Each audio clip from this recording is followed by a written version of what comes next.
Dope. I got to switch the names around on here. But what up, everybody? We got Myles Hood and NliteN on the stream right now. They just joined me in the Zoom chat. We're live. We're ready to go. Talk some hip hop and talk their new single, High Choose, man. This is, sorry we had to push it back. We were just getting done talking about, I kind of had an ear infection last week and was out of commission for a few days, and they were kind enough to reschedule with me for today. So welcome on, guys. Introduce yourself back. I know NliteN's been on before, but say what up to everybody and tell them how your day's going.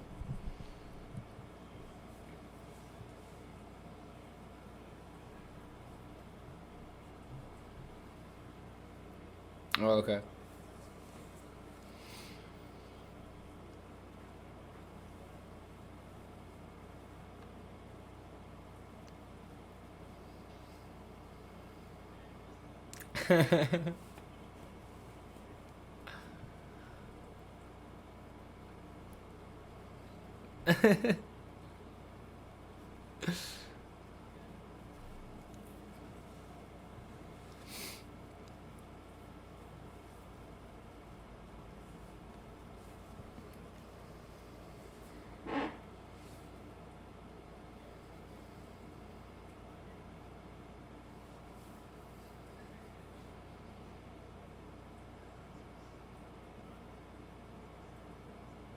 You guys still got some daylight over there. It's been dark for probably about an hour or so, maybe about a half an hour. I don't know. Over here in Chicago, I was just talking to my girlfriend Rosie earlier a couple days ago. I was like, man, it's getting dark way too quick now, man. I miss it staying light out so late, but it's all good. You can't hear them. Oh man, of course. There we go.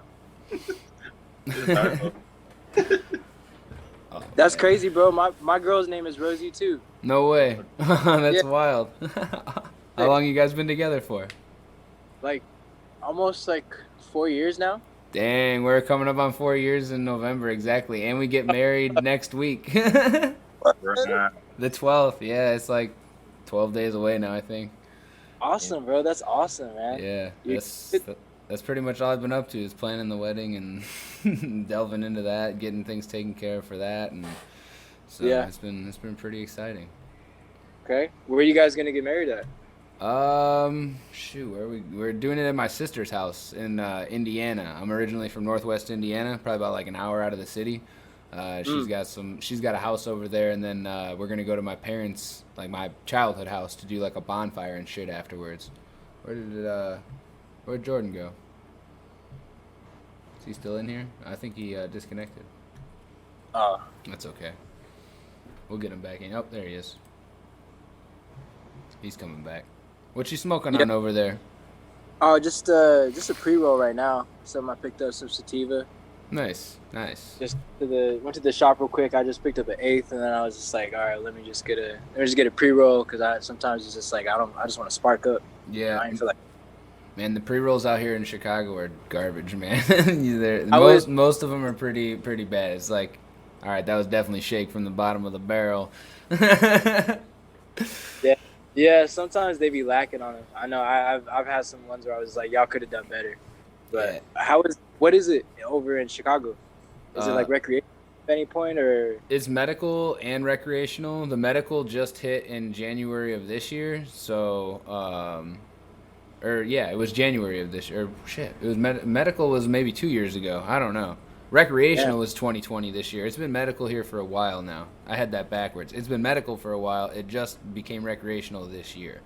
Wow. But I got my medical card because they tax you pretty heavy if you don't have a medical card. It's like, dude, some of the concentrates are $100 a gram, and then it's like 70 for 80 or 70 to 85 bucks for an eighth of weed, like. Dude, they're starting to do that, bro. I saw it was like $60 an eighth for fucking what was some Maui Wowie, I think it was, or some no, it was some strawberry cough. It was fucking $60 an eighth. Yeah. I was like, damn, bro, what is going on? Unless the dispensary is running like a special, you're at minimum paying 60 an eighth, pretty much. Yeah, it's rough. I support the streets. Yeah, right? I support the streets, yeah. Definitely. The families, directly to the family. Yep. Oh, man. So, What you guys been up to since High Choose? What inspired the release exactly? What made you guys want to make a song called High Choose together? This guy. Well, I pretty much I was working on High Choose. It didn't even like it wasn't even something that I guess I was meditating or like trying to get. Yeah, premeditating. Yeah, thank you. I wasn't trying to get that out there. I was just like smoking, and then I was working on various projects prior to High Choose, and I'm getting really serious into music now. So it's just like I think it was just something that I wanted to hear to get off my mind because I always love music that makes you feel good. And this song, High Choose, to me is something that like I think is a cure for, especially we're all being locked in, you know. And it's just like I was just like, damn, man, I miss going to like fucking bangers and just been like, just like having a good time. And it's just like it's not it's different now. But then I guess it's so I just wanted to get that out of me, so I made that, and it wasn't even anything that I thought was gonna be really this much effort into. And it's kind of weird. It's kind of weird to say because like NliteN really like he really helped me see. Like I believed it. Like when I make music, I believe it. You know, but like I don't really understand it. You never know what you sound like until somebody tells you what you do, kind of thing. Okay. You know, you just put stuff out there. I was listening to this thing today. It was about Tupac. He was talking about people could just be talking about sitting for hours talking about, oh, the perfect kick, oh, you know, this, that, but you're wasting all that energy and not doing anything to put it out there. And so I feel like that's what High Choose was. High Choose, when I originally made it, was something where I'm just like, okay, I need to put it out there. And I put it out there, and NliteN was like, bro. So then after that, I was just like, wow, just seeing everything just come to fruition. Like, because in the back of my mind, I had an inkling, you know, it's just like a little seed, and then just like seeing it water it, and we're still watching it grow. So it's just something I made to feel good in the moment, and it was very momentary, I guess you could say. Can I spit my truth on this? Oh yeah, definitely. Also, I don't know. I think Uncle Siege was the name of the guy who was on here, and you posted a piece of the session, and you were like, you asked the truth question. Yeah. And he answered, he was like, I believe he's like a biblical answer. Like there's one truth, and we all see it from our different perspectives. Yeah. Right? Like a car crash, right? We all see it from different angles. I don't know if he used a car crash now. He might have.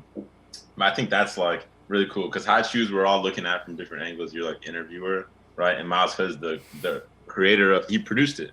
Basically, but there's a guy who made the beat. Myles Hood produced the song, right? So he put in the energy of the concept, the feel, this kind of summer vibe, right? The kind of dance flows on it, and he posted it to his story because he's posting all his projects to his story. All right, this is gonna be one of the coolest interviews because this dude is such a new artist, right? That he's like really swept into the energy of all of it. But he's like in terms of artists, right? You're only gonna get as good as the amount of energy and work you're putting in. He's like in that zone where he's making like 8, 9, 10 songs and like pushing them out. So he pushed one to his story. I heard High Choose and I was like in a place where I hadn't creatively like expressed myself for a while. I haven't made a beat, hadn't written anything, and it was just like this is a hit. You know what I mean? Like this is a fire track. So I like hit him up. I was like, this is fire. He was like, it's one of those things where it like catalyzes perfectly. He's like, I got empty space on this. Sent it back to me, right? I'm in the house, like on a break, longer than any break I've had in like a while. And I'm like, I got time to write and record something. Wrote and record on the spot, right? Just making sure I matched the vibe because it's already in there. You know, I didn't have to do anything spectacular. And then at that point, the song was done and we switched. Well, I've been doing this thing where I switch hats, right? So I take off the creative hat and I put on like the business hat. And I'm like, all right, what's the plan? What is it about this song that makes it like something that's going to connect with people and something that's like profitable, right? Yeah. We're independent artists. Myles Hood's got a family, right? And like we need to be able to support ourselves. And there's a crowd of people who like good music, who are going to put their like you know what I mean, put their purses to seeing us continue to make the music that like pleases them and enriches their life. Yeah. So then what he means by run with it is like he laid down the concept. I heard it, right? All right, we need to put a plan together. So we came together, and just I don't know how deep you want me to go in it, but like my girlfriend and I, Colette, are like working on projects so that we can give artists, right, this place where they can express themselves through us, right? We just bring their visions to life. High Shoes is Myles Hood's vision, right? And I put that hat on that I've been wearing when we're working on our projects together. And then we ran with it. Myles was like, all right, you see the logo, the face with the lips and the high shoes in the mouth, right? Yeah. We were sitting in a Photoshop session. He's like, no, not those eyes, those eyes. You know what I mean? Not those lips, not that green, not that red, not that yellow, right? And we like built this character around High Shoes. People love those freaking stickers, bro. Like they're throwing them everything. My mom bought 4 packs, right? That's like some serious like. But she's one of many. Not just my mom bought the stickers. Anyways, yeah, I think that answers the creation question. But Myles is right. It's totally like the seed is still getting water. You know what I mean? It's a lot of artists, myself included, have this tendency of making a song, putting it out, releasing it into the world, making another song, put it out, release it into the world, and you don't nurture it. You know what I mean? So the stickers are one way to nurture it. Because as long as people are buying and slapping those stickers, High Shoes lives. You know what I mean? Yeah. We have some remixes in the works with some really talented artists, right? And once those remixes come out, they reinterpret High Shoes, right? And it lives even longer, right? I don't want to spoil it. I'm not even going to spoil it. There's something else in progress that Myles Hood doesn't even actually know about, and he's gonna flip. I love doing shit that surprises him because he's still got this like energy that's like, whoa, you know what I mean? And if you spoil it, you don't get that full like wow factor even from him. But this man. There's a period of time. I'm gonna stop talking after this statement. But there's a period of time because we planned the whole release like 10 days before, day of the drop, 10 days after, right? And there was a period of time where my life started getting really, really hectic and busy. And this dude he just kept going. Like I was never even, you know what I mean? Like he didn't even need me. Yeah. He was just like, all right, yo, I just sold like 10 copies. You know what I mean? I just sold another 10 copies. And he's like sending me stuff. And I'm like, bro, that's like for sales, the release, that's the equivalent of like 10,000 Spotify streams. And he's like, oh, word? And I'm like, yeah, I just sold 21. That's the equivalent of like, you know what I mean? Like 35,000 Spotify streams. So like the sales are really replacing the streaming numbers. And this was like a real effort to like push behind the independent artists. And it's succeeding. You know what I mean? That's like super cool to see like a background kind of take on how independent like artists do work and how they have to like you're saying replace those stream numbers with like revenue because you're not. I mean, you deserve the stream numbers, but you're, like as a artist starting off, you're obviously it's hard to get like that attention right off the bat and get those high numbers on stream. So like, man, that's just so dope talking to somebody that's able to replace that revenue with something else, still having to do with the song and making it live on. Like, that's just like pure awesome right there, dude. Like, wow, that like I marvel at like the marketing and the ideas that like IDK comes up with, and that like literally is like to the same like level of awesomeness as like some of the shit that he's done. Like that's so dope. I gotta look into that because and then there's another dude, Marcellus Giovanni's got this thing called his what is it you call his group or his thing is called Elite. Everybody lives in the end. That's what Elite stands for, and kind of that thing that you're talking about, that song Living On, like giving it more life and more meaning and shit, more interpretations. That's so dope, man. That was don't worry about how long you're talking. Like we got plenty of time. That's what the platform's for. So anything that's on your mind, don't stop talking if something else pops up either. So this Elite, what's Elite? Is it on Instagram or it's the website or what? Elite is, I don't know if they actually have an Instagram or not. Let me check. I'm looking at IDK. I want to know what he's up to too, because that stuff's really intriguing. Because as artists, we want our stuff to like Oh you know yeah. what I mean, to prosper. I think a big part of like I mean, it always starts with like a good song, right? A good project, a good artist. You know what I mean? Someone with something that's like that is like really raw and unique. But then after that, like letting it continue to grow. I think the tree. He said planting the seed and water. Miles said planting the seed and watering it. Yeah. Talking truth, right? Yep. NliteN, all this stuff is just like divine timing, bro. I don't know how I was gonna finish that, but that whenever stuff like that What's up, happens, I just something gotta little? like for a Thanks for moment coming in the chat, man. realize it's aligning. It's totally aligning. For sure. No, I think that like with art, music, especially nowadays, there's more than just the music side to it. You know, it's not just like I was listening to Kenny Beats, and he was talking about how, you know, you can't just throw together a tape with text art and MP3s, and we're gonna listen to it. You know, he's saying you have to have teams for you have to have you have to have time set aside for rollouts, and like we were doing and Light and I were talking about with he was saying the 10-day process. We did 10 days prior, 10 days after, you know. And the biggest thing that really was getting to me was he was talking about people think, oh, you need all this when you don't. Like some people do need teams for that. But that's when it gets to that level. You know what I mean? And I think that with High Choose, this is a completely different aspect on music that I've taken it because of the way that we've seen it with the revenue in place of the streams for now. I think that is a crazy first perspective I've ever had because this is my first single release, and seeing that I'm just like, damn, potential wise, like where does it stop? It doesn't, you know. So, exactly, like so all it is just a matter of trying to figure out how to sway things into a certain into people's eyes, and people's attention. You know, it's definitely like I'm noticing with social media and stuff like that, like especially with the rise of TikTok, and I think that's why I made High Choose too. I think I'm just trying to. I've really been musically. I'm not musically. You'll see. You guys will see. As household grows, you'll see how it's not just High Choose. There's a whole musicality part that I can tap into.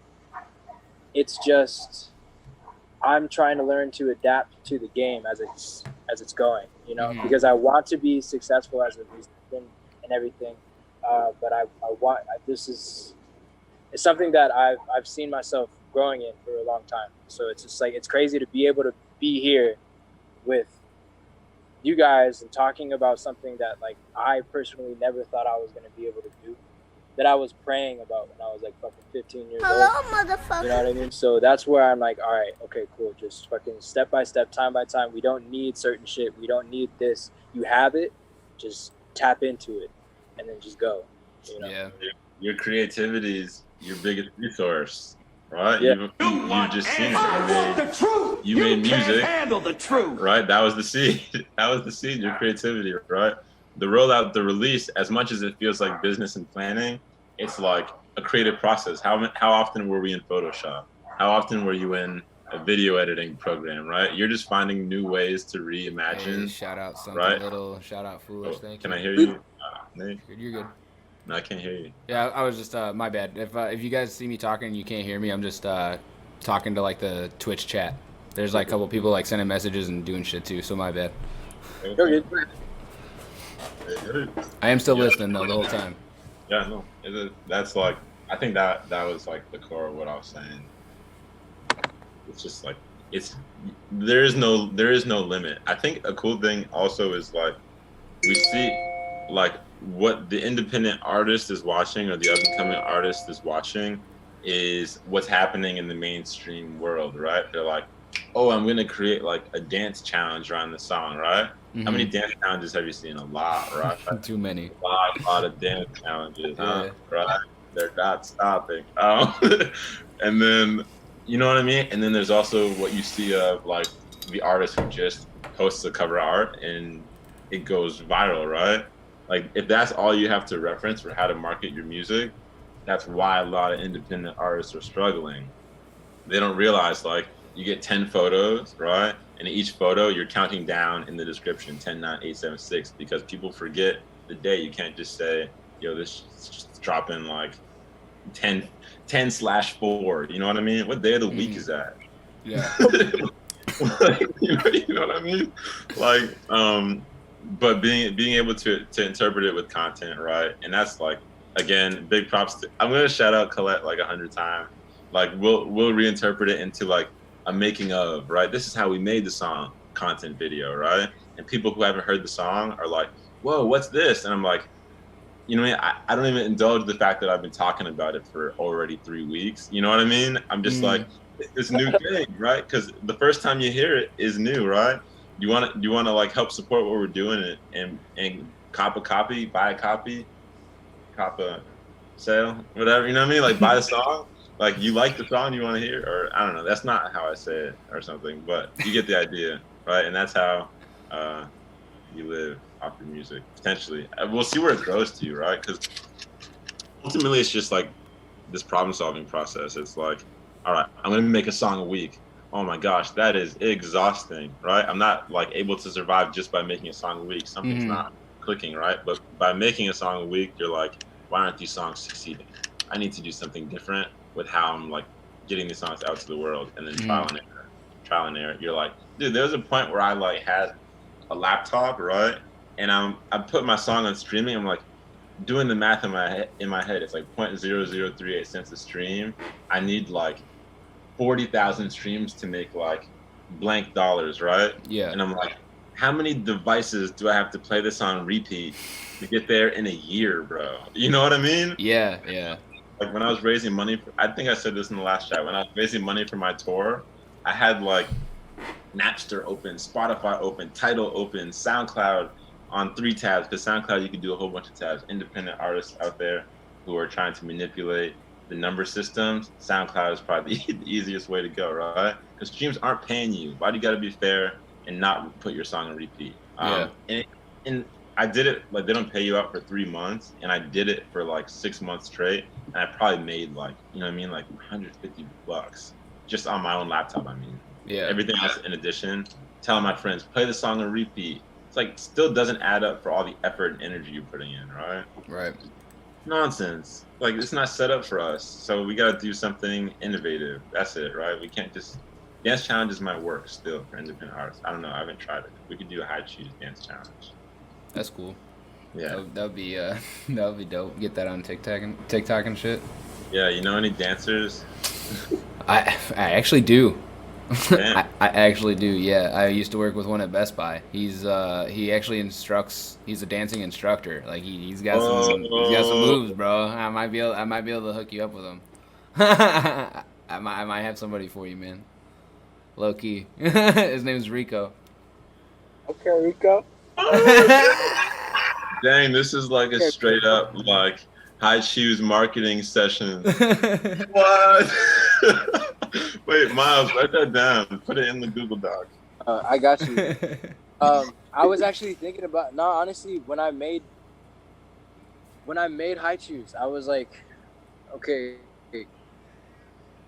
I did have that in mind. Like there's a lot of stuff that I saw, and there's a lot of different things that I see when I'm making music, but it's just a way of accessing it, and then just like we're talking about watering it to kind of make it grow. And with these, Light had mentioned these remixes.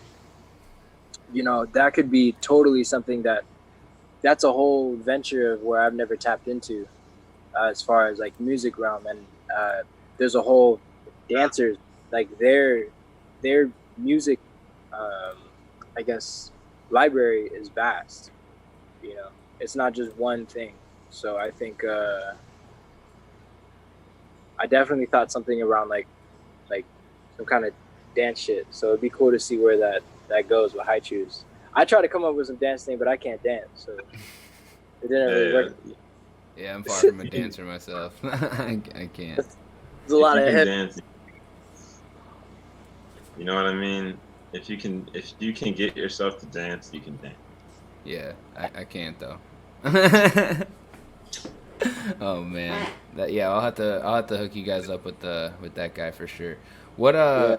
Slide in Rico's DMs real quick. how much other music have you made other than High Chews, Miles? Was that I know that was your first single release. How much music do you have that you have not released or that you've worked on prior? What made you want to work on music? What made you want to like actually release that High Chews song? That's a good question. Or like even just not release it, but send it. I mean, send it over to NliteN and have somebody hear it. Yeah, so I've been making music for a long time, but I never started actually recording until I like how it's not official until you say the word twice. I never started recording until I'd say about the beginning of this year, because I was never able to buy my own equipment. You know, I was always like, I'll get this, and I think I was just afraid of being able to do it. But I mean, I've put out singles and stuff before. I was always doing covers. That's what I was always doing, like covers of old songs. And Ooh, you got your guitar on you, bro? it's right in the garage. You want to give people a taste? I'm just kidding. I'm kidding. You don't have to do that. We may have to bust something out. Cool. But yeah, I was always doing covers and everything, and I kind of put music down for a minute because I just felt like music wasn't mine if it wasn't coming out of me.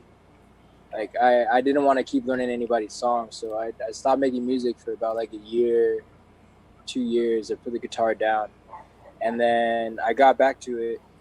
And then after that, like I never learned anybody else's songs, and every time I pick up the guitar, I just play something new. Like I'd never repeat anything. And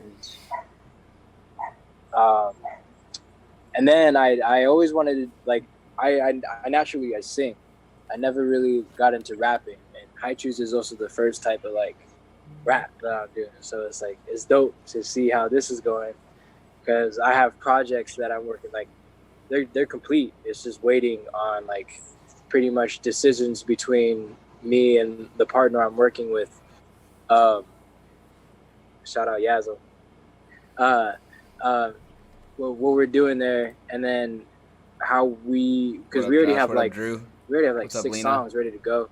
Thanks for coming in, Lena. And we just need to figure out, Everybody like we're else, talking appreciate about you. the promotion and the marketing stuff like that.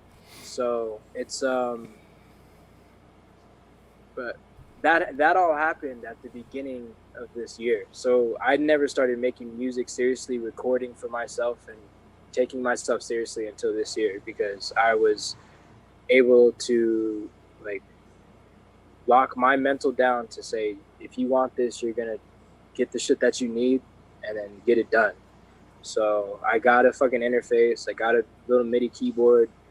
I got my mic, and I've just been rocking with that ever since. And I was just High Chews came about. Because I've always using YouTube beats to like get inspired and stuff like that.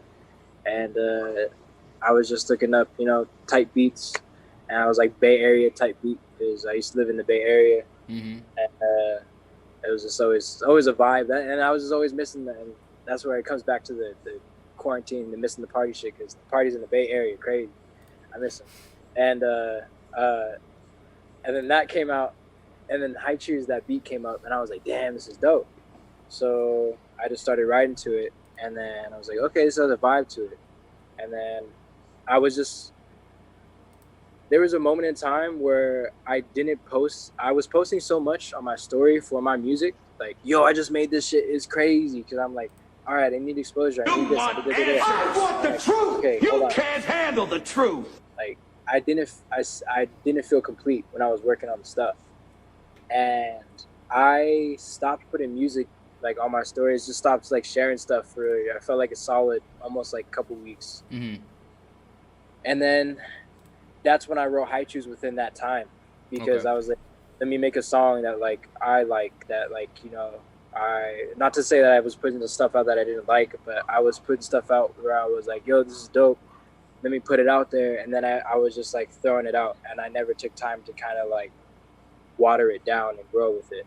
And so I wrote High Choose, and I was like, yeah, this is sick. And I thought it was finished. You want answers. I want the And then I was truth. like, You okay, can't handle the truth. And then I was like, all right, you know what? This is a vibe. Let's throw it out there. And then NliteN was like, that's a motherfucking vibe. And so we just, after that, you know, we've, I feel like this has definitely been the most growing experience that I've had with any process and music. I think it's important because, especially if it's something that you want to do, when you have a process that you invest your time and yourself in because it's important into you, like, and you see the stuff come out, it's that much more rewarding, I believe. What was your goal? What was your goal in the beginning of the release? My goal at the beginning of the release, Instagram followers. yeah, oh yeah. My goal at the beginning of the release, I was like, yo, I want to reach thanks for 100 subscribing followers. again, And then, man. like, before I man. posted like the fucking, I said that my goal at the end of this release is to reach 100 followers. What like- you got now? Well, I'm at like 140 or some shit like right now. Whoa! You gotta set off Okay. one of those fucking truth trumpet. Oh, I was just gonna say, dude, we're gonna get you some more after this interview. We're gonna try to get you to 200. We'll get you 60 more followers, dude. Let's get it. We were No, having a conversation. Shit like You that. were like Because, setting your goals. Like you set low goals so you can exceed them. And I was talking about how I set really high goals so I could come up short. that's disappointed by my high expectations, bro. That's one thing that this whole thing High Choose taught me. And not to say that it's bad. Like, I expectations wise, like, I learned to just throw them out the window throughout a creative process, because you just like, okay, so my son is 1 year old. He has taught me a lot through figuring out how to move. Literally, seeing him pick himself up and figure out how to walk, it trips me the fuck out every single day, because I'm just like, dude, I didn't, like, you just learn that shit from just looking at us, you know? And then Yeah. when he falls, he's just like, oh. And then I'm like, I want to go, oh my God, you know, I was like, yo, but I don't. I'm like, Get yourself up. like, damn, bro, wow, that's crazy. So he didn't have an expectation of what was going to happen when he fell, because he just fell. He let himself fall, and because I didn't react a certain way, he didn't react a certain way. So that's why, I mean, I'm just learning different ways to move in life, and I think it's I came up with this quote. One thing that I'm gonna try to do is just like come up with quotes that is like on some Benjamin Franklin shit, just flashing them to everyone. You know, no expectations, but high efforts. You know, like. That's crazy you're saying that. That's My dope. my homie who, have you heard of that game Incoherent? It's like a box game. There's words and it'll say like the word on the back will be like porn star or something like this, right? It's like a drinking game, like what's the, you know what I'm talking about? Yeah. On the other side, it'll say like porn star, like, you know what I mean, Okay. like words that don't really make it. So when you read it, when they look at it, they're trying to figure out the word that you're trying to say. Yeah. It's like incoherent, right? And they just got their shit's been all over Complex magazine. It's all over like, you know, Fuck Jerry, that account Fuck Jerry. Yeah. Right, Fuck Jerry just reposted it to their story with like the swipe out feature. Oh wow. So yeah, so he's like selling hella copies, right? Mhm. And I hit him up and I was like, bro, you're my idol, and he was like, shut up, you know what I mean? He's like, because we went to college together, and I was like, yo, you're my idol because I know him. He's like the most fun-loving, like cares about his family, cares about his girl. Recently married, like always been a friend. I'm always like, yo, I'm gonna whoop your ass at some tennis next time I see you, and you know what I mean, that kind of relationship. And he's like, it's like you enjoy the process and release yourself from the result. And this man is telling me this in the position he is, right? Possibly a millionaire now, right? Having made off of a game and enjoying making games. It's like if you can exactly what you're saying, the expectation, right?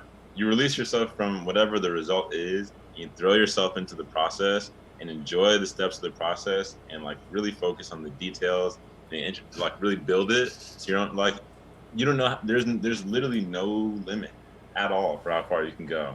If your goal is like 100,000, right?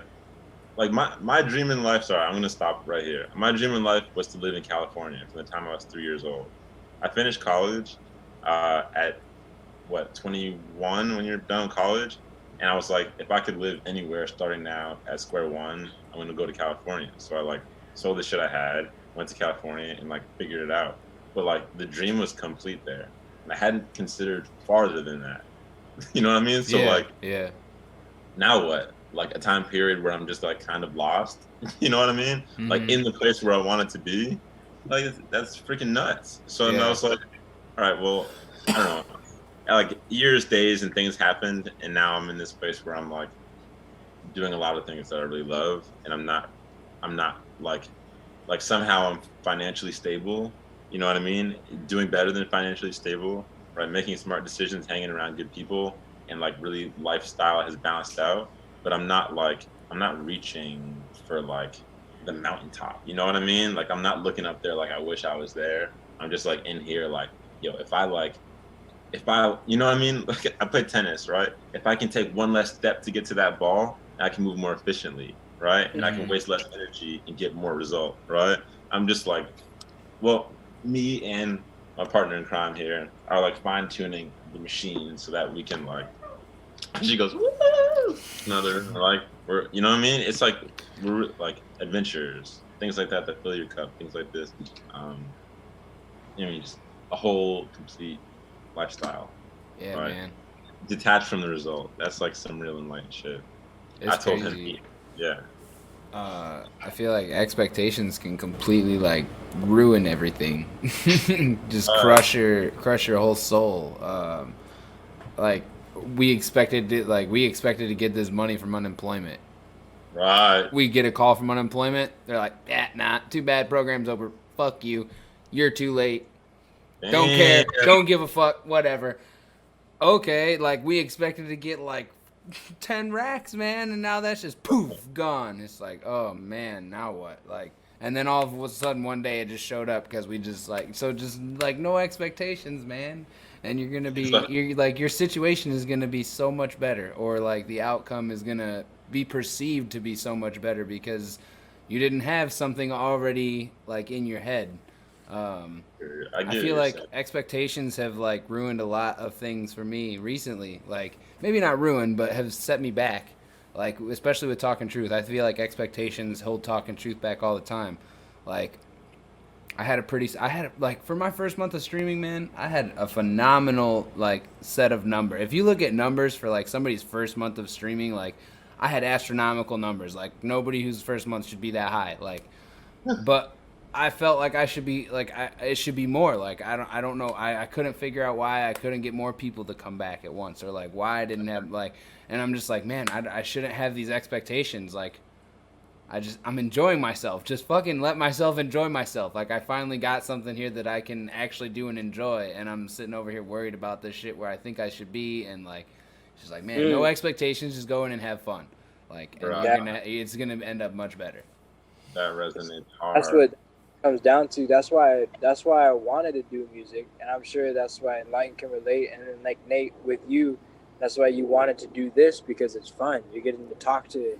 Like, this is dope. I never thought I'd be able to have conversations with people having just, like-minded shit. We're all just fucking vibing just about this. And this is our lives. Yeah. You know? That's the fun part about it. Mm-hmm. I heard this. One of my favorite bands is the Growlers. And I forget what song it is. or it's an interview. But then he was like, man, like, let's not stress about this shit, yo. We're here to have fun. We're literally playing music to have fun. And I'm just like, once I heard that, I was like, oh, you fucking dork. I was always mad about like, oh man, like, oh, this person didn't, this didn't. I still catch myself, man. I still even though I'm like, oh, I have this quote, no expectations. I still catch myself, bro. No, like, Oh, yeah. no cap. Yeah, no cap. For sure. Like, I'm always just like, damn, like, you need to fix yourself, because then it helps relationships too. I feel like, okay, no expectations and just like full communication is just the best way to go throughout, I think, most things in your life. And if you, I found, me personally, I get mad when people place expectations on me to do certain shit. And it's like, I don't know why you're expecting me to, like, I have a whole thing my whole life, you know, so why am I gonna why am I gonna expect other people to do other shit? Yeah. You know, I've been looking into how it's like multiplicity of us. You know, we're not just one simple human being. You know, there's this thing like we have three minds. Whenever you're thinking about something, like I've noticed it for myself. Whenever I have thoughts about something, especially when it's controversial, there's a lot of this. There's something where my thoughts are here, and my thoughts are here, and then my thoughts are here, and I'm like, well, no, and then, well, yeah, like, well, no, I need proof, and it's just like but people are like, oh, I don't know what to fucking think. I used to be like, oh, it's just fucking crazy. Everybody's crazy. Nah, that's people. We all have like three different sides of our mind that we go about. We and then like being in a relationship. This is the longest relationship I've been in, and the most that I've grown in a relationship, because I feel when you really dedicate the time to someone that you find and you love, and like you can say, okay, look, you know, there's something between us, and yes, we're two completely individual people, but there's something about us being together that is just this incredible force that we both feel, you know. And I feel like once you have something to that degree of where you feel it's important enough, you're going to be able to work on yourself, because you're gonna find flaws about yourself that you didn't know. This is just my experience personally. Um, I've been in a relationship and growing. I've found out things about myself where I'm like, wow, I did not know I would act that certain type of way. All right, let me check myself, figure out what the fuck I need to do to move forward and be good. And I think that's an important part of just being a person, and realizing that it's okay to be wrong. It's okay to like have, like we're saying, it's okay to play sick. It's okay to be wrong. If you do those kind of things, just learn how to be correct. And it's not about being right, it's about being correct. Learn how to check yourself to the point where, and that's where I think a lot of stuff is going on right now. Everybody wants to be right, nobody wants to be fucking correct. I was talking with one of my homies about this too. What's the distinguish? Correct is like you made an error, you're going to correct it, or it's like 2 + 2 = 4. Correct. Yeah, correct. Like, all right, so Right. Define correct. As an adjective, it means free from error, in accordance with fact or truth. Do you want to hear the remaining one? Free from error, in accordance to fact or truth. That's Siri. What's yours? I don't know what yours is. That's not cool. My correctness is, I'm talking about like the actual reality of the problem. You know what's going down. So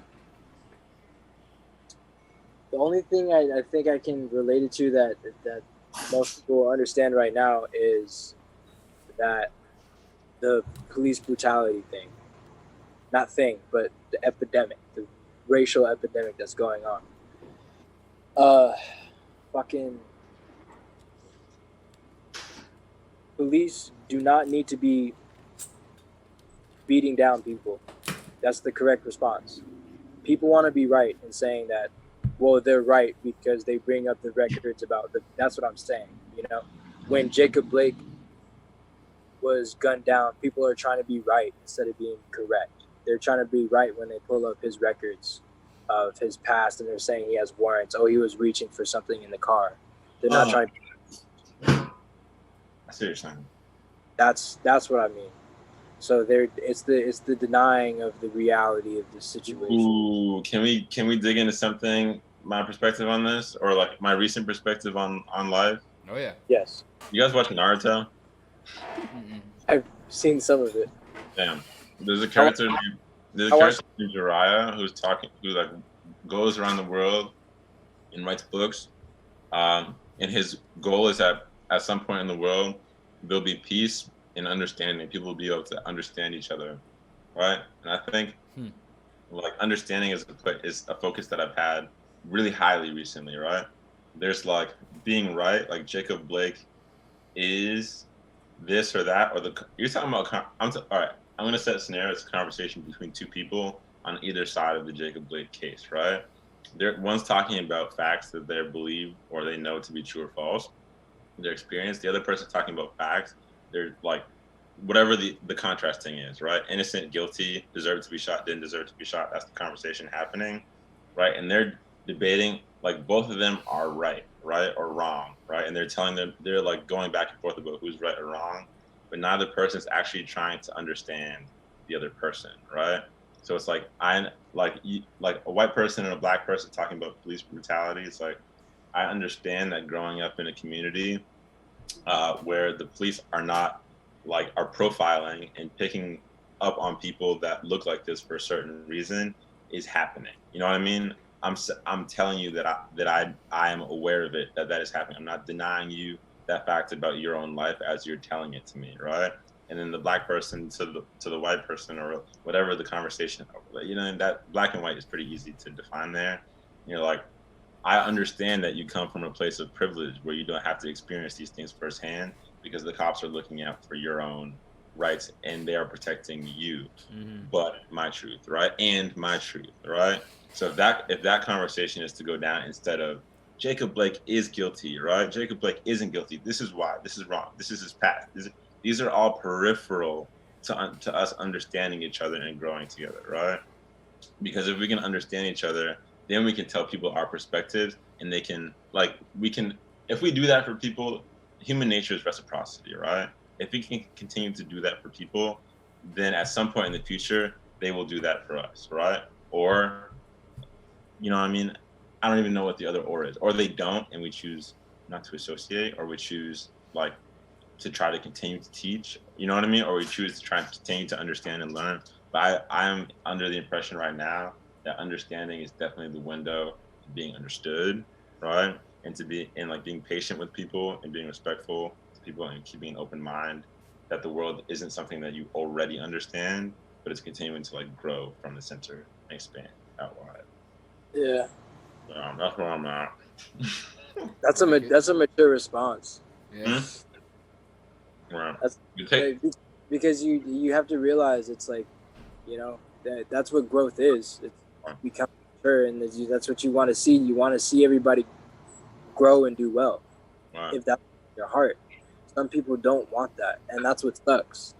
They don't want to see certain people like that, and it's just like that's where even that is like a really blanket statement. You know what I mean?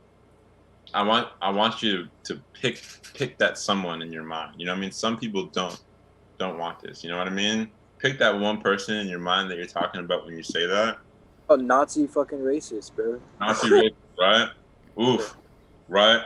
Trying to understand a Nazi racist, right, is insane, right? Even that concept feels like crazy, right? Because they're not gonna like you, right? Yeah. But that Nazi racist probably believes they're a pretty good person, because that seems to be the tendency for all of us, is that we all somehow manage to believe that we're good people. Yeah. Right. That's nice. Here. Can I say one thing that I actually haven't said outside of my head, or I've been thinking about for a while? It's like, if you tell if you're having a conversation with someone, right, and they're exposing themselves with these rights, right, they're correct, or you know what I mean, that conversation we were having before, like why they are right, from them telling you why they are right, you are able to interpret what they're saying with your emotions and how you feel, right?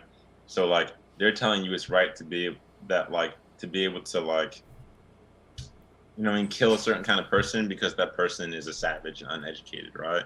You can now from how you feel about what they're saying, right? Oh my God, that's wrong, right? Your understanding can be like, I understand that maybe you've never encountered this kind of person, right? You can make assumptions about what you understand from what they're saying and leave it up to them to tell you whether or not that's true or not, right? You know what I mean? Like, right? You know, you mean I understand that you have hatred in your heart for people like me, right? I'm swinging. What'd you say? Now, personally, I'm at the point where I'm swinging. You're swinging. If somebody comes at me with that energy, bro, that's where I'm at this point. Honestly. Maybe punching people is the answer. I don't know. I'm just considering things. It's the type of person I am. But we're gonna find justice as individuals. My justice is in understanding someone. Your justice may be in delivering a knockout blow. That's cool. It's because I've attempted to understand, and it's just the point where like I've seen this growing up, and I've addressed it growing up to people that I thought were trying to understand, and find out that they were not trying at all, because there is no try. It's either you do or do not understand. So it's chosen, or it's you choose one side. And it's really like I really believe that. Will you go as far as maybe this is not PG-13 anymore, but will you go as far as to kill what you know is not right? You know what I mean, for the world. So if you're standing in front of someone, right, and you know that they are a cancer to the world, do you go as far as to end them, to terminate them, so that they don't continue to propagate? Like, I believe in chances. I believe in second chances. I'm telling you, I believe in redemption, because I've needed redemption in my life. Then what about the punch in the face argument? Oh, but sorry. I mean, speaking to that, like, so, like, one of the biggest, I think, one of the things I've been most torn about in the hip hop world most recently is the death of XXX Tentacion, right? That dude had quite a few like really close friends in the hip hop world that claimed that he was on this righteous path, that he was on this turnaround, like he was becoming a much better person, and they like stick their fucking guns to that shit. But you also hear like audio of what he did to some of those fucking girls, and like see the police reports and shit. Like that shit is fucked beyond belief. Like I could never, like I was taught to never lay my hands on a woman no matter what the fuck is going on. Like I have no respect for people that hit women. Like that shit boils my blood. Like this, and she was pregnant. Like so, like how, like at what extent do you get a second chance, and what extent do you then rid some like a cancer of society like that? Like that's such a crazy like question, and it's weird because I think everybody does have their own perception. Like everybody has walked in their own shoes, so everybody's answer is going to be different and almost justifiable to a point because they've seen different things. But I don't know. There's an argument around all of it. I think that's kind of what I'm addressing, right? Like there are people, if we're all perceiving the truth, right, from different perspectives and have different understandings, why is there like if this thing is wrong, why is there an argument? Yeah. You know what I mean? Yeah. Why are there people who are siding with bad? Why are there people who are siding with good? You know what I mean? Why are we on every side of this situation, analyzing it and not able to say no or yes? You know what I mean? Why can't? Yeah. You know what I mean? Because it is crazy. Right? Because if we could, we would be like elevating the righteous, and we would be like, you know what I mean? Well, because people choose what they want. People choose what they want to believe in. People choose what they want to be right in. That's what I'm saying. They know what's correct. Sometimes they're choosing not even what they believe in, just to, like, I don't know. Like, I've done things that I don't believe in that like a year down the road, it's like, damn, why did I do that? Like, Contradict your you know, own. like I contradicted my own beliefs and like my own morals and like what the fuck was I doing? But like, I mean, I don't know. Yeah, that's weird. Yeah, I can't put myself in a light above anyone else, right? But I think there's like a line that connects all of us as human beings, Mm-hmm. right? And we want to deny that line to some people, and we want to embrace that line with some people. Yeah. Like it's like there, you know what I mean? We hate it and we love it. I don't know. I'm talking too metaphorically now. Maybe we're far away from high shoes. Maybe we're to be. No, this is right exactly what high shoes is about. It's like smoking my blunt, smacking high shoes. Dude, what do you talk about when you smoke your blunt? You talk about social equality, equity, or war. That's what you talk about. Right. Nah, like, okay, so I think it is chosen, you know, because you choose to see. When I was growing up in textbooks, my girl laid it out for me like this. She said, you're either you react how you're raised, but you do what you learn. And then like you choose to do what you learn, but you react how you're raised. So what you were talking about, NliteN, about the fucking your emotions when somebody's coming at you, and like you choose to how to register it with your emotions, you can learn to control your emotions. You know, I found myself in reactions of, I was raised in a, all right, well, let's fuck them up, you know. So that's where I'm at. You know? So I'm ready to do that. I learned, oh, maybe I shouldn't do that. But then now I'm like, Nas, because now I'm like, okay, people are choosing this shit, man. Like legitimately, if you're saying like, why is it, if it's wrong, why doesn't anybody agree on it? Why can't anybody agree on it? Why can't anybody see that what they're doing is wrong? It clearly is. I was reading about how race was started and what it was about this guy named Dr. Samuel Morton or some shit like that. He was talking about how he was literally measuring skulls and saying, oh, this from this race to this one is more intelligent and more inferior. And of course, black people were at the bottom, white people were at the top. That's what he did.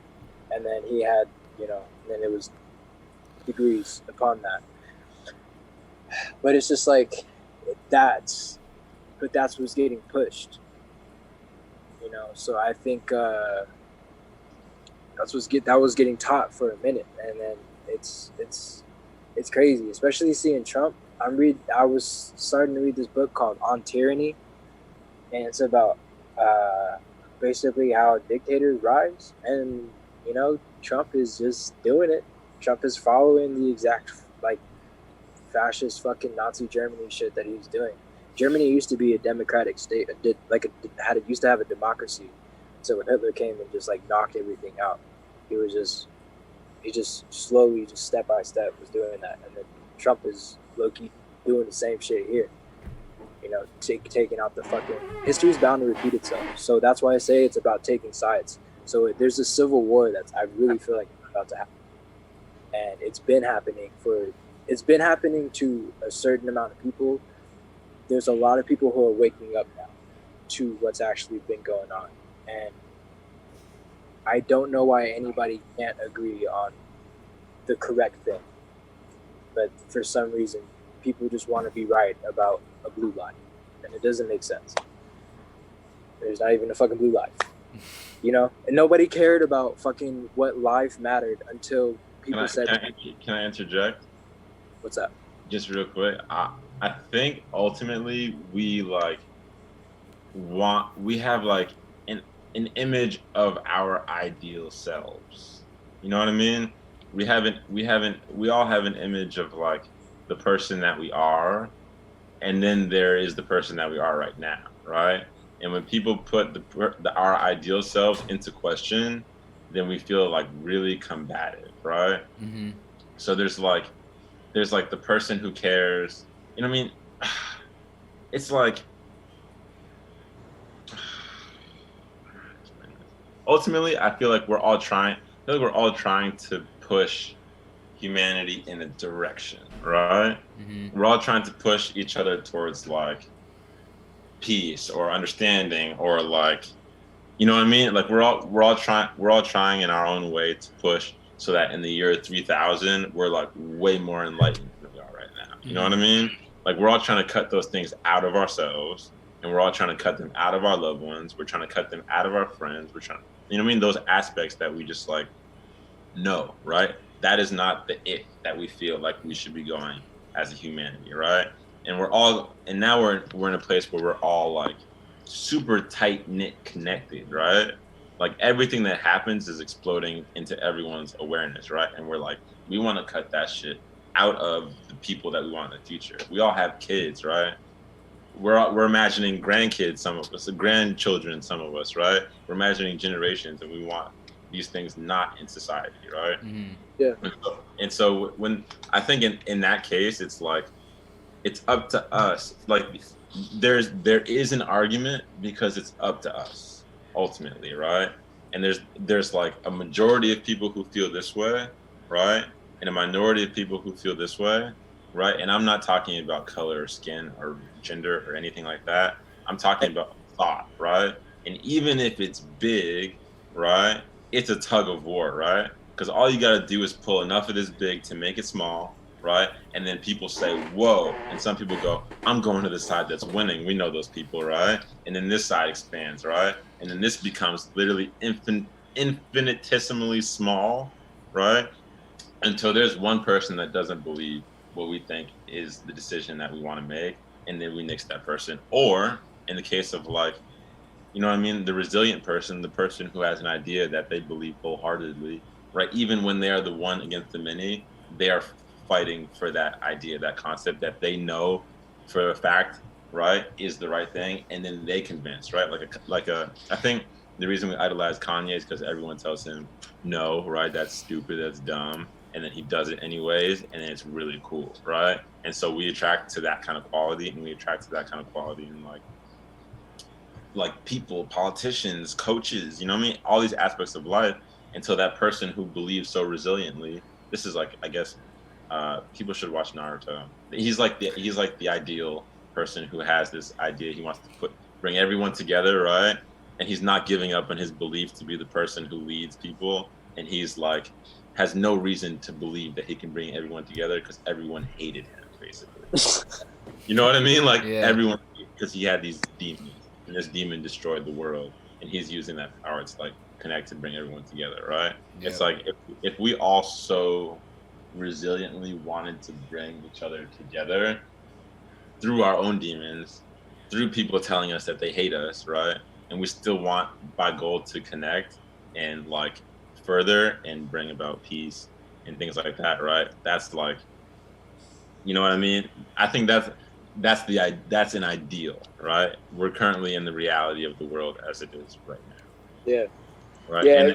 And I'm gonna stand in my own ideals. I'm not gonna try and convince anyone otherwise. I'm just going to continue to forge my path. Yeah. People still fucking hate me for it. Whatever. You know what I mean? I had this instructor tell me one time. He was really cool. He said, you know, people could take anything from you except for your beliefs. You know, you can hold on to that as much as you want. They could take away from you physically.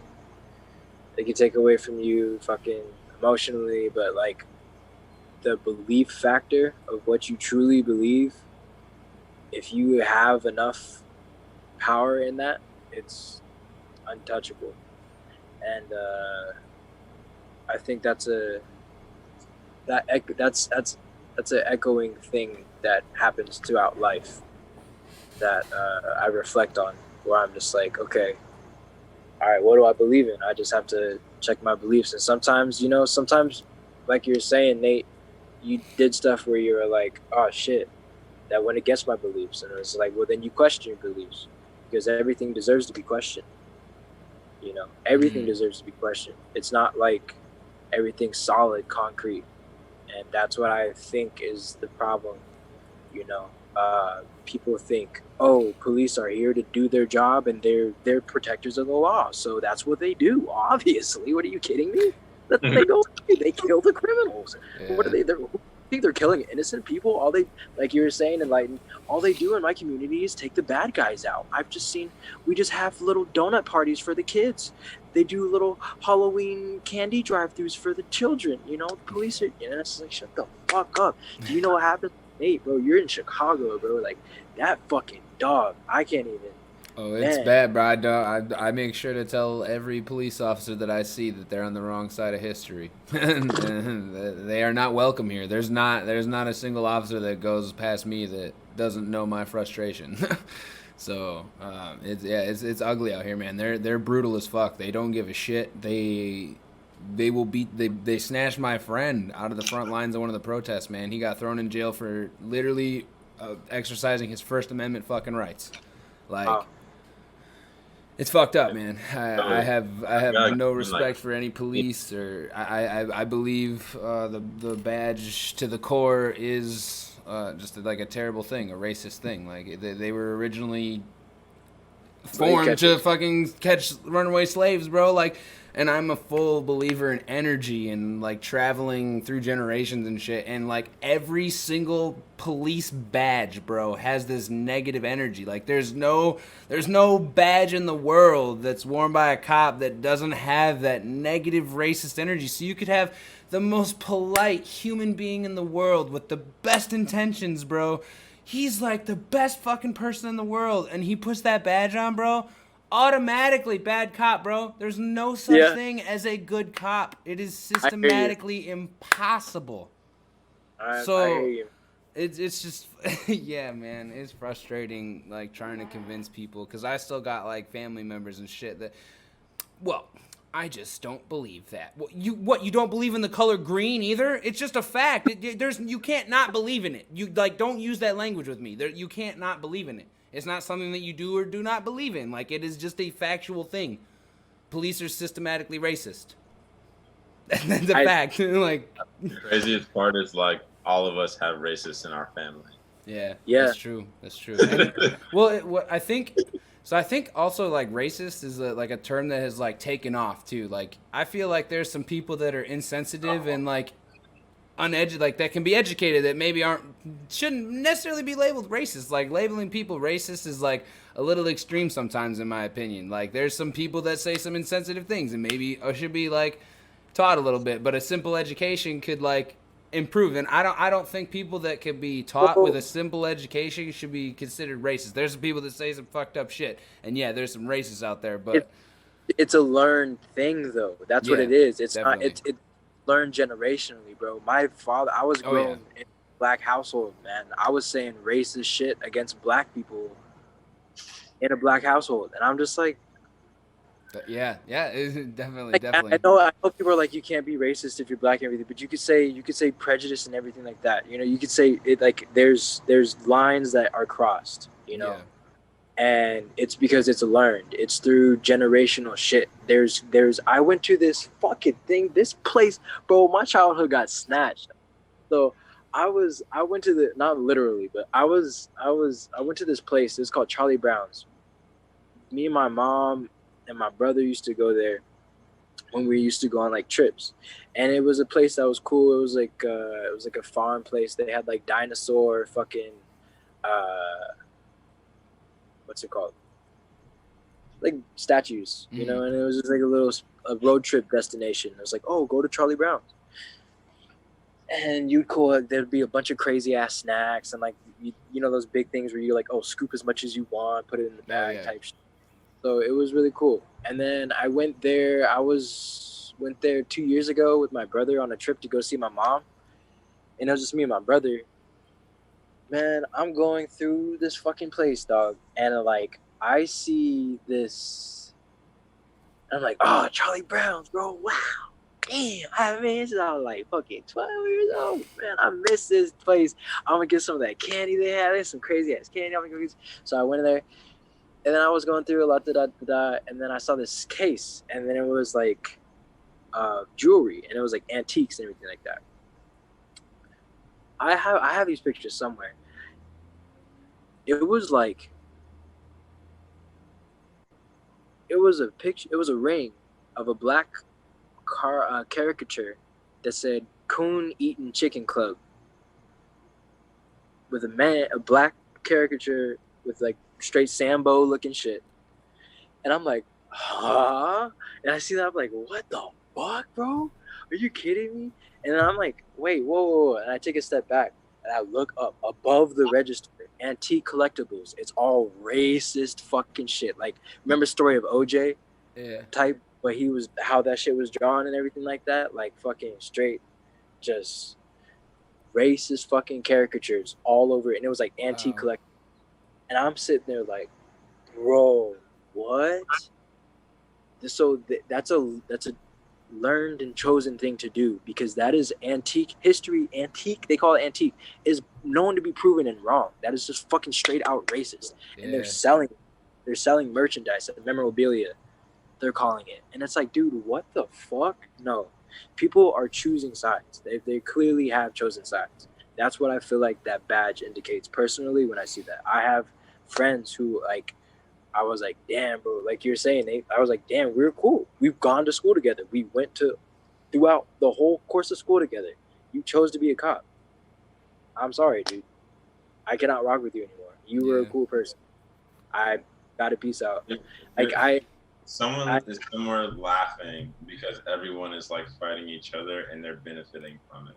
Like someone is somewhere just like, yo, we got black people fighting white people. We got rich fighting poor. And someone is like capitalizing off of all of it. The top 1%. Off of in the whole all world. of it. Yeah. That's crazy. Yeah, bro. I know you said you're gonna show people how to cop high shoes on the live stream. Let's do it. I know I got a dip in like 8 minutes. All right, let me see here. I'm here for the combo. I just wanted to. Yeah. All right. It's a great combo. Everybody in the chat, make sure I just typed the link to where you're able to buy the High Choose song. So it's on Bandcamp, right, guys? Yeah, it is Bandcamp. Bandcamp. So all you have to do is go click that link, and it's gonna take you to a page. I'm pretty sure it's up on stream right now. Yeah. Okay. Perfect. Yeah, it's gonna take you to this page right here. And all you have to do is click buy digital track, type in at least the minimum of $2.39 or more, whatever you want to, promote to the artist. Put your total in there, and then you add to the cart. This is pretty simple. You check out, proceed to the payment. And this is simple. This is how you support artists that make a difference and are on Talkin Truth. Go to their Bandcamp. Pay for their music.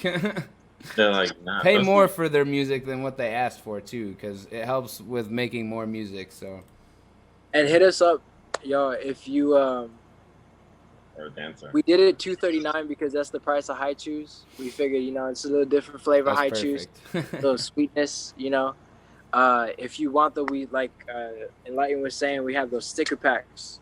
So we're selling the sticker packs 3 for $5. So hit us up. And then I'm sending my packages out. Got them all delivered out this week. So people are going to be receiving them. And so just let me know. You can hit me up personally, Myles Hood 3, Myles with that Y, Hood 3. And then you could also buy some packs from NliteN's website, straight from his links. He got that shit linked up. I ain't got my shit rocked up like that. I'm trying to get there. We working what we got, baby. So hey, I like the attitude. It's all good. Yeah, this is definitely a different term from High Chews, but I feel like it's hip hop is gonna change because of this though. It's gonna take a different route. There's not gonna be as much like Pop Smoke who got fucking shot because, by there's all this killing within people. It's gonna stop. I feel like there's gonna be a big awakening, and hip hop is gonna reflect that. I feel like there's gonna be a big shift. Hell yeah. Because it's a time for enlightening, and it's a time for just waking up. And I feel like there's going to be a renaissance of sorts throughout the arts because of this. 2020, everybody was like, "Oh, the year is crazy," and it's like, nah, this shit's been like this. It's just people. This is what happens throughout history. It's all repeat. It's all everything cycles. It's the best way to predict your future is to look at the relative past. Shout out Dr. Phil, learn that from him. But yeah, that's it. It's just we just have to keep an eye on each other and just make sure we're keeping people in check. Is we like NliteN was saying, everybody has a common good that everybody wants, and we have to help each other strive towards that. Oh yeah. I think the issue is when it's not all common. It's like there's a good that we all want, and it's like conflicting. It is common though, because cops know they shouldn't be doing that, because there's good cops, like we're saying. There's people who are good people who want to do good things, but then the system is set up when good cops, they tell on people, they get fired and everything like that, bro. They get fucking. We opened up a can of worms, Colette and I, talking about like the group thought around like body. I don't know if this is even no. We'll let someone with more of like we're talking about like female body image and how it's like really fucked up. How there's so much pressure in the industry. Like a lot of female artists are like, look, what they're looking at and what the perspective is and the pressures of men. You hear like really gross stories about men in the industry, like cornering women into a place where they feel like the only way up is to use their bodies to get ahead when they're exceptionally talented individual creatives, right? Yeah. I'm not speaking on this from anyone's perspective, but like my own and the conversations I'm having and my willingness to push the thought around this towards the common good. Yeah. And we're using Rockwood sessions as like our vehicle, right? So our motto is to feed the collective conscience. Me and Myles have a session up there for High Shoes, and so like the conversations that we have, like we want them to infuse into the collective conscience, right? So we're all watching, we're all connected through Instagram and media, and as we grow, we're gonna touch more and more people and how we portray our message and how we show people who these people are behind the music, artists especially, because artists are definitely the ones responsible for like interpreting the times into relevance with their creativity. But yeah, there's that conversation too, right? And there's so many conversations to be had where where there's like a group that is put under pressure and like forced into a corner, right? And it's their turn for a renaissance. You know what I mean? It's their turn for a revolution. Right, it's not. I don't think it's just. I think some things are obvious, right? Right? Some things are arguable. Some things are obvious, right? So, you want to chime in? Oh no. Was that decent? Did I do a good job? Yeah. I didn't talk for the ladies. Okay. All right. So I think I don't even need to say the last word, but I'm super appreciative for having you, Myles. Having you, Myles, in here. For you having me, Myles, on here. I know we're gonna do this shit again in the future. Oh yeah. We gotta have a chat about the Rockwood the sessions that you're doing. Yeah. We should have a chat specifically just about that, honestly, because that's really dope. Conversations that are great. Like people would love to foster. Yeah. You guys hear that or no? What did she say? Yeah, these are the kind of conversations we'd love to foster. Hell yeah. Yeah. Definitely. I appreciate both of you guys coming on. I'm getting pretty tired myself. It's almost 10 o'clock over here. I'm not used to being this tired this early, but Rosa's got me going to bed early over here lately. Yeah, you better be a married man, bro. You gotta go to sleep early now. I know, right? We're about to get a dog too. We're about to move I gotta move an apartment in a week. We're moving to a new place. Everything's changing, man. It's a crazy month for us. October, I'm just gonna lay down the whole month. Right. All right, fellas. Take it easy, guys. Appreciate you Thank coming so much, on. Nick. I appreciate you, man. No problem. Everybody go follow each of them on the Instagram. I got the links in there. Take All it right, easy, see you guys. later, Len. Peace, yo. Hey, that's that. That was a dope long conversation. Hour and a half long stream tonight. That was NliteN Myles Hood. Go follow Myles Hood on Instagram. I know a lot of you have already been introduced to NliteN before. He's a return guest, and we'll definitely have both of them on again. Both of those guys really dope. Super appreciate them coming on. Thanks for coming by, Foolish. Thanks for coming by, Josh. Something Little, Praxi, Josh. I already said Josh Muddenherd, Cole, Lena Love, fucking Rosie, of course, as always. She's sitting in the other room. She'll always be here. We're getting married in 12 days, yo. That shit's crazy. I'm so excited about that. And we get to meet our dog on Monday. We had a Zoom chat with our dog today. We get to meet him in person on Monday, and then we get to take him home like a week from Monday. Bro, life is about to get doper. Hell yeah. Thanks, Foolish. I appreciate that, man. Yeah, shit's gonna get crazy. So I don't think we're gonna have a stream next Tuesday, but this Thursday, be sure to be here on Thursday at 7 p.m. Central. We got Asthmatic. He is a local Chicago guy. I ended up being able to see Asthmatic open up for Chris Webby a few years ago. It was a long time ago, actually, now I believe. It was one of the first Chris Webby shows that I ever went to. Shout out Cole for putting me on Chris Webby and getting me to his shows. Asthmatic is really 90s sounding, boom bappy sounding kind of style hip hop artist. Really, really poetic. Tells dope stories in all of his art. So Asthmatic is going to be here Thursday, and then next Tuesday I'm going to take the day off. We're going to do I got move-in day on Tuesday. I got to get new internet set up. I got to get the gas set up. I got to get ComEd set up and shit. It's going to be a busy week next week. So we're going to skip the stream on Tuesday next week, but we'll be back on Thursday again after this Thursday as well. So make sure you tune in on the 3rd this week. We got Asthmatic, and then like I said, next week Tuesday is off. Thursday we'll be back again. I super appreciate everybody coming by one more again. Thanks for stopping by the stream. We'll have more interviews coming up. If you have any suggestions for interviews, hit the DMs on Instagram. Let me know who you think we should interview. We got plenty of artists lined up. Hopefully the Mind. He's on some Mick Jenkins songs. We'll have him come on. And then we got a Pivot Gang artist too, motherfucking Mello. He said he was going to come on in September this month too, so we got to set up a date for Mello to come on. That's going to be a dope conversation as well. Man, I fucking appreciate all you guys coming through all the time regularly. We need to grow this stream, though. So every time that you guys enjoy the stream, please make sure you tell people about it. If you have other friends that like hip-hop, that like shit like this, that like Twitch at all, that are looking for a community to uplift their life every day, every Tuesday and Thursday with music and interviews and shit like that, please send them through here.